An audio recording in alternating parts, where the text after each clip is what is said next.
Good morning, Philippines. Um, those of you who know me know that I have 7 children, and as a father, I'm always guarded about strangers entering into our lives.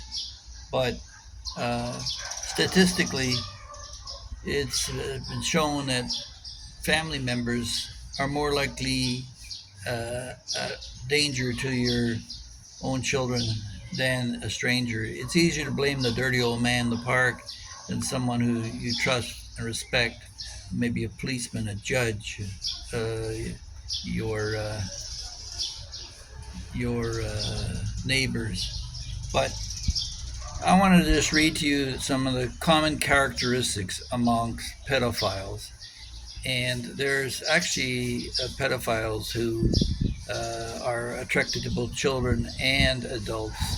However, the adults may exhibit some childlike qualities, which gives me rise to concern about some of the guys' choices here in the Philippines.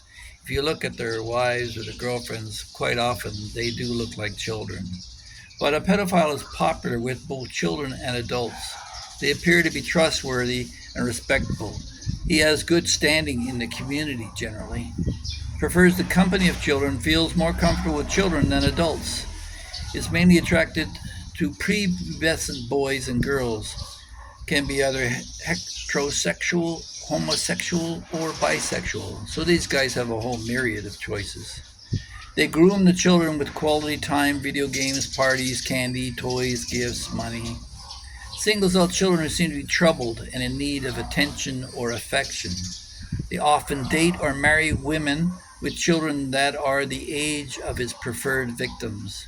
And with that comes right the question about the image that their wives portray. Do they look like children themselves? They rarely force or coerce a child into sexual contact, usually through trust and friendship. Physical contact is gradual, from touching to picking up to holding on the lap to kissing, etc. They derive gratification in a number of ways. For some, looking is enough. For others, taking pictures or watching children undress is enough. Still others require more contact. They find different ways and places to be alone with children, are primarily, but not always, male, masculine, better educated, more religious than the average, in their 30s, and choose jobs allowing greater access to children. There are usually family men with no criminal record and deny they abuse children even after caught, convicted, incarcerated, and court ordered into sexual offender programs. They deny it all the way. The marriage is often traditional by sexual dysfunction and serves as a smokescreen for the pedophile's true preferences and practices. They are often, but not always themselves, victims of some form of childhood sexual abuse. Even if the pedophile has no children, his home is usually child-friendly, with toys, books, video games, computers, bikes, swing sets, skateboards, rec room, pool, snacks, things to attract children to his home and keep them coming back. Usually their items reflect the preferred age of his victims. I know one expat who just received a whole bunch of Bayoban boxes full of children's toys. Is that a trigger? A female pedophile is usually abuses children when partnered with an adult male pedophile and is often herself a victim of chronic sexual abuse. A pedophile can act independently or be involved in an organized ring, including the Internet, the NABLA, North American Man-Boy Love Association, and other pedophile groups. Some pedophiles recognize that their behavior is criminal, immoral, and unacceptable by society, and operate in secrecy. Some, quite often, and militant about their practices, advocate the normalization of pedophiles under the guise of freedom of speech and press, and use innocuous language like intergenerational intimacy. Pedo means child in Greek. Phile, in its derivative in Greek, Latin, and French, mean love. The exclusive type of pedophile is attracted to children only. But here's where I get triggered about Southeast Asia. The non-exclusive is attracted to both children and adults. They go on about treatment, but forget treatment. If these people are in your midst,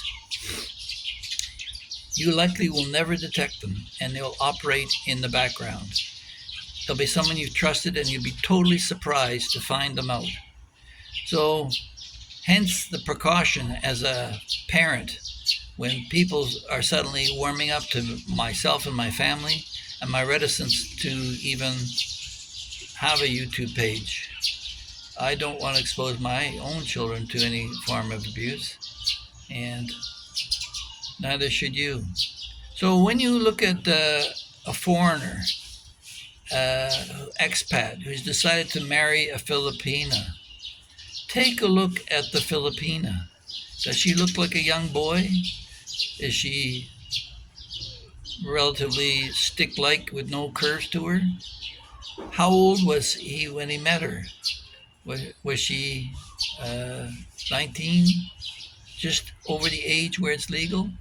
My own wife was 23 when I met her, so she had 5 years to think about it as an adult. And I won't get into the process of how we met. That's dealt with in other videos. But my point here is that these guys are like snakes in the grass. In fact, some of them may be YouTubers. They may be shocked or pretend to be outraged that you would crack a joke about pedophilia. But trust me, when it's such a danger to you and your anxiety levels are that high, you got to either laugh or cry. So, yeah. I love guys like Dave Chappelle and Ricky Gervais because they lay it out in the open. We need to talk more about pedophilia, not less about it, and identify exactly what these triggers are. And of course, the Man-Boy Love Association, they're all geared up to try and fight their way to try and legitimize this sick behavior. A lot of these guys mask themselves as being confident, over boisterous, and asserting the high ground, being very aggressive. If they feel that you're coming close to exposing them. So I just wanted to put out an alert to everyone on YouTube. When I was in Thailand, and you'll see that below, we had an issue with the Thai girls. They weren't Thai, they were Aka. They were here in the village in Chiang Rai, there, and they would go down to Bangkok to work as housemaids, and so they thought, and would end up being tricked into the human trafficking circles. So we built a school to prevent this, and it's amazing the twist of culture, because back at that time I had a girlfriend who at 12 years old was sold by her aunt into slavery in a brothel, and I thought she would be understanding of my mission, but no, not really. What happened there was that the girls used the computers and the Wi-Fi that we had provided them to learn other skills to get away from the traffic. They used that to employ that in their targets to find foreign men. But that was their choice, and they go the way there is. I'm more concerned about the predators out there who cause harm.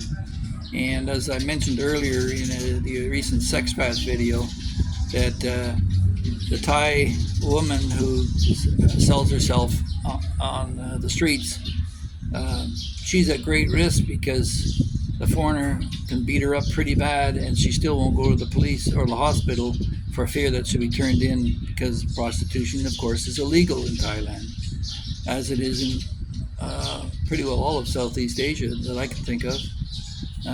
So we'll leave it there. But this is a special alert. It's time for every father to be looking at his buddies. They'd like to sit around and drink with him and maybe get him drunk and spend some time with his children. Be aware of this. You're quite possibly, I would say even probably, being duped. So um, children are our one most valuable possession, and to have them exploited generationally, it has to stop at some point in the line. So make it stop with you. Now, if you're one of those pedos out there, uh, you're sick. You're sick, and um, that doesn't discount any of your actions, but you're not likely to be one to step forward and admit it. But you hopefully will be caught one day, and children will be protected. In Canada, we had a huge round with the hockey coaches that were caught. It isn't just priests. There are hockey coaches out there that abused, and some of the players, professional hockey players, came forward and exposed what was going on, and that took a great deal of courage on their part. And maybe if I can launch one appeal to every child out there who has access to this, although this video is not made for children, if you happen to be watching it, please go to the police and report the issue, expose the abuse. And if you're foolish enough to be an expat in the Philippines, spending alone time with children, you're really at risk, because there are laws to protect the children that will be enforced. And yeah, don't be too smug about it, because they're after you, and hopefully you'll get caught. So yeah, it's not the greatest topic, but it needs to be brought out, just like you need to wash your dirty laundry to get it clean. So let's clean up Southeast Asia. Look out for those men with boy-like girlfriends, and yeah, check the dates on their ages. I posted a joke about my wife, and a lot of people reacted to it, but nobody came forward and told me what they've done in terms of public and service announcements or community help for any of that. And I'll pay 1,000 pesos to every child that comes forward that we end up proving that the attacker was a pedophile, and I'll do that until my funds run out. So yeah, we're after you. So keep your head down. And with that, we'll say goodbye. Take care, and please leave your comments in the comment section below. We need to talk about this one. We need to spread the word, and please share this with everyone and anyone, both off and on YouTube. Put it on Facebook, put it on LinkedIn, put it everywhere. I'll be posting this on my all my social media sites, and we'll see how far this goes. And if you'd like to join me in this effort, maybe launch a matching contribution for anybody who you expose as a pedophile. So with that, we'll say goodbye and have a great day. God bless.